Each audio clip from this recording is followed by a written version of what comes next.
Hi havia una vegada, en una nit de Cap d'Any, una nena mig morta de fam que caminava pels carrers, tot venent caixes de llumins.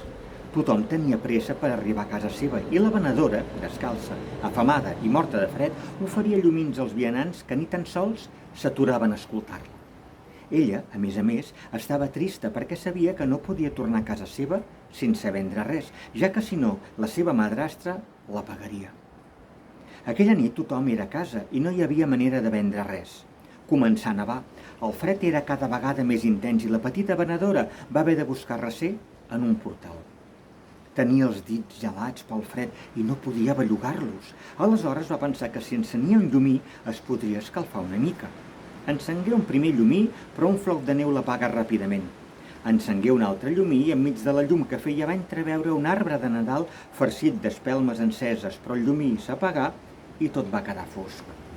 N'encengué un altre i la paret va quedar tota il·luminada d'una visió en la que es veia ella, asseguda davant d'una estufa amb els peus calents i un plat de sopa fumejant. Quan anava a tocar el plat, el llumí s'apagà i la visió de l'escena va desaparèixer. N'encengué un altre i aquesta vegada va poder veure una família asseguda al voltant d'una taula plena de menges i llaminadures. En volgué abastar una, però aquell llumí també s'apagà. Aleshores encengué un altre llumí i la paret es va tornar tota transparent, de tal manera que es podia veure què succeïa a l'interior d'una casa.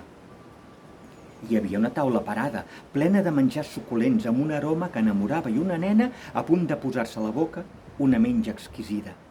En aquell precís moment el llumí s'apagà i tot quedà fosc de nou. La nena encengué un altre llumí i es veia a si mateixa asseguda sota d'un immens arbre de Nadal ple de guarniments i regals.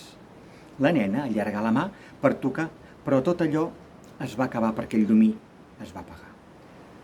Amb el llum de nou d'un llumí mira al cel i veia el resplendor de mils d'estrelles i li va semblar veure entre elles a la seva àvia, que li somreia. Volia anar-se'n amb ella abans no s'apagués el llumí i desaparegués aquella tendra imatge, i perquè això no succeís en un darrer intent va encendre alhora tots els llumins que li quedaven i era tanta la llum que semblava que fos de dia. Aleshores la seva àvia, amb un somriure amorós, la va agafar entre els seus braços i se la va endur cap al cel, envoltada de calor, tendresa i felicitat, atès que allí on anava no hi havia ni fred ni calor, ni fam ni tristesa, ni cap cosa bona o dolenta. A l'endemà, la gent trobà el cos d'una nena en el portal amb la resta d'unes cendres a la mà.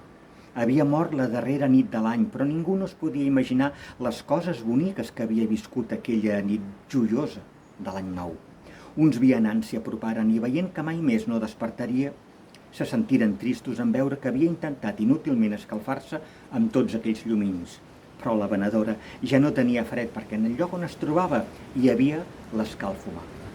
I aquí hem arribat i dono aquest conte per acabat.